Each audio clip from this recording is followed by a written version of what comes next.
मारा ही गया है ना, एक हिंदू को मारा गया है ना, एक हिंदू को मारा गया है। तो मुझे बोलना है कि इतनी हिम्मत जाके नल बाजार और मोहम्मद अली रोड में दिखाओ ना। वो जो दाढ़ी वाली और गोल टोपी वाले क्या मराठी में बात करते क्या? शुद्ध मराठी में बात करते क्या? उधर जाने की, उनको कान के नीचे बजाने की हिम्मत नहीं है। जावेद अख्तर क्या मराठी में बात करता है क्या? आमिर खान क्या मराठी में गाता है क्या? उधर उसके मुंह से मराठी निकालने की हिम्मत नहीं है। ये गरीब हिंदू को क्यों मारने की हिम्मत कर रहे हो? ये सरकार हिंदू ने बिठाई है, हिंदुत्व विचार की सरकार है। इसलिए इस तरह की कोई भी अगर कोई हिम्मत करेगा तो हमारी सरकार भी तीसरी आंख खोलेगी, इतना मैं कहना चाहता हूँ। नमस्कार, मैं श्रवण दुबे। अभी अभी अपने जो घटनाक्रम देखा वो एक शर्मनाक घटना हमारे देश के महाराष्ट्र के शिवसेना उद्धव गुट के एक माननीय सांसद राजन बिचारे के ऑफिस में हो रहा था। एक व्यापारी को बुलाया जाता है, बेइज्जत किया जाता है, पीटा जाता है और उनसे कहा जा सकता है कि अगर मुंह खोलो तो सिर्फ मराठी ही बोलो। इस क्रम में एक दो घटना का जिक्र करना चाहता हूं मैं।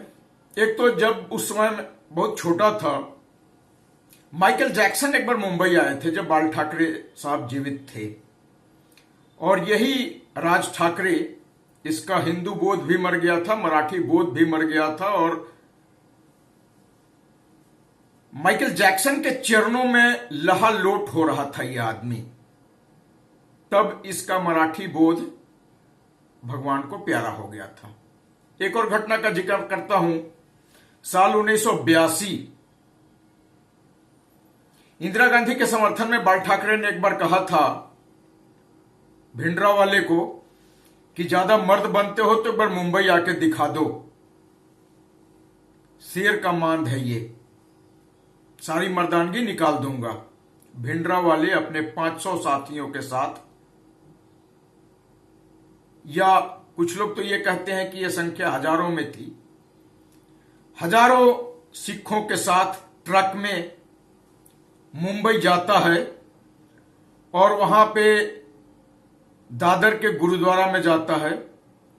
इसके बाद एक सिंह गुरुद्वारा में जाता है और खुलेआम चैलेंज करता है बाल ठाकरे को कि मैं मुंबई में अगले 7 दिन तक रहूंगा, जो उखाड़ना है उखाड़ लो। और वो आदमी 7 दिन तक घूमता रहता है और कोई भी मर्द, तथाकथित मर्द, उसका रास्ता रोकने की हिम्मत नहीं करता है।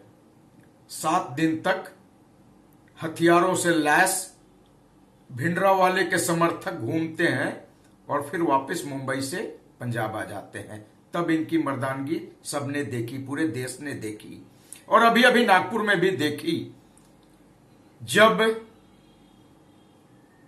माननीय मुख्यमंत्री के घर में कई लोगों के गाड़ियां जलाई गई, घर जलाए गए, चुन चुन के जलाए गए, और ये जाके इन्होंने बड़े बड़े बयान दिए और सारे बयानवीर एक हफ्ता बाद अपने अपने मांद में चले गए। किसी का कुछ भी नहीं हुआ।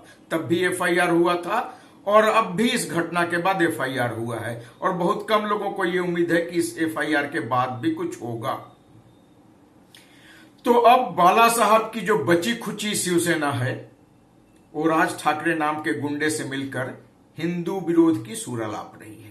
लोगों को पीटा जा रहा है, बेइज्जत किया जा रहा है, उत्तर प्रदेश के उत्तर भारतीयों के प्रति मेनली। हालांकि इनका जो मर्दानगी है ये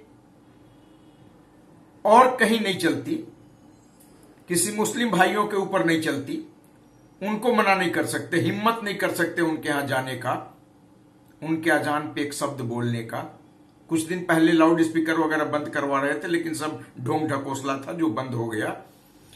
तो इनकी हिम्मत किसके ऊपर होती है? उत्तर भारतीय लोग, बिहार, यूपी, झारखंड, उड़ीसा, बंगाल के, जो इनके यहां जाके मुंबई को वर्चुअली चला रहे हैं। ऑटो वाले से लेके, टैक्सी वाले से, दूध वाले से लेके और बाकी सब काम तक उनके ऊपर ये मर्द बनते हैं।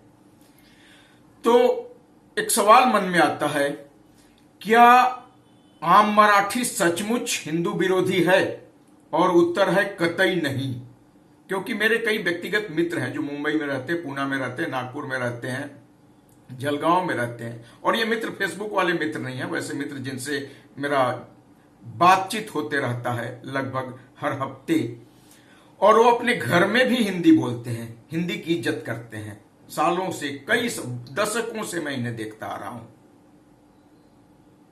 तो जब हिंदू एक है, भाषा कोई भी हो अपनी मातृभूमि से लेके आता है, मातृभूमि से लेके निकलता है। संविधान कहीं भी आने जाने की इजाजत देता है, भाषा बोलने की इजाजत देता है, धर्म कर्म बिजनेस व्यापार करने की इजाजत देता हो।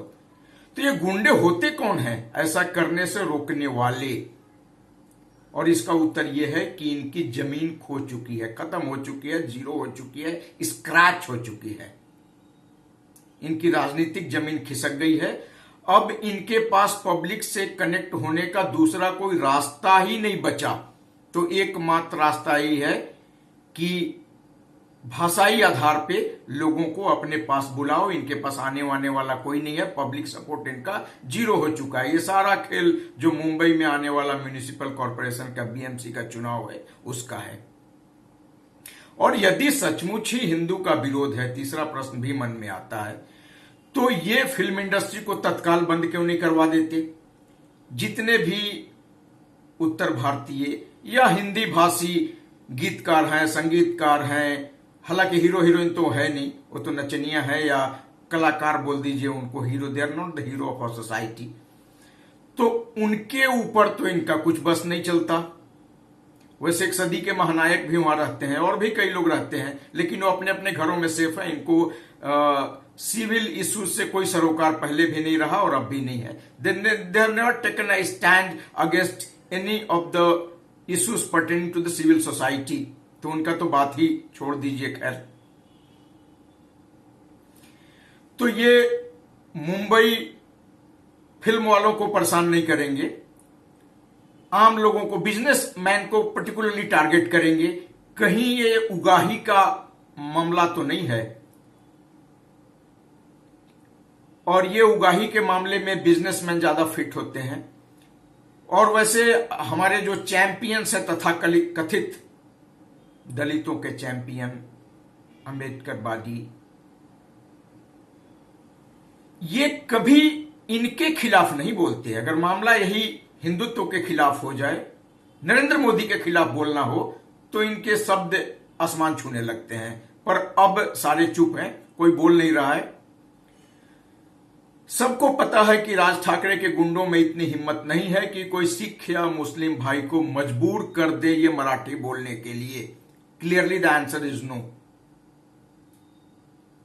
अब इसमें आप सुने, बीजेपी के नेता हैं नीतीश राणे, उनका क्या कहना है, उनका भी कुछ व्यू है इस इशू पे, आप उन्हें सुने। मारा ही गया है ना, एक हिंदू को मारा गया है ना, एक हिंदू को मारा गया है। तो मुझे बोलना है कि इतनी हिम्मत जाके नल बाजार और मोहम्मद अली रोड में दिखाओ ना।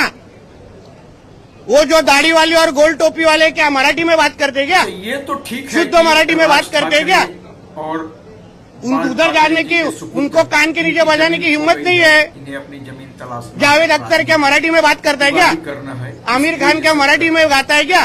लेकिन सरकार तो उधर उसके मुंह से मराठी निकालने की हिम्मत नहीं है। चल रही है। ये गरीब हिंदू को क्यों मारने की हिम्मत कर रहे हो? फडणवीस ये सरकार हिंदू ने बिठाई है, हिंदुत्व विचार की सरकार है। इसलिए इस तरह की कोई भी अगर कोई हिम्मत करेगा तो हमारी सरकार भी तीसरी आंख खोलेगी। इतना मैं कहना चाहता हूँ। कौन कौन से नेता हो सकते हैं बीजेपी में? तो उन नेताओं में एक नाम देवेंद्र फडणवीस का भी था। कई नाम जो चल रहे थे उसमें एक नाम देवेंद्र फडणवीस का भी था कि Devendra Fadnavis could be has all the potential to be our future prime minister. इस बूते बनोगे आप प्रधानमंत्री। नागपुर में आपकी मर्दानगी सबने देखी। आपकी क्या मजबूरी है? समझ रहा हूं उद्धव ठाकरे की मजबूरी, राज ठाकरे की मजबूरी, उन्हें उगाही करना है। आपको क्या करना है? आपको अगर इस देश का नेता बनना है, आपको दिल्ली में आके प्रधानमंत्री बनना है, तो इस बूते बनोगे आप? इस तरह से उत्तर भारतीयों को मार के, उनको बेइज्जत करके और दिल्ली में आके प्रधानमंत्री बन जाओगे?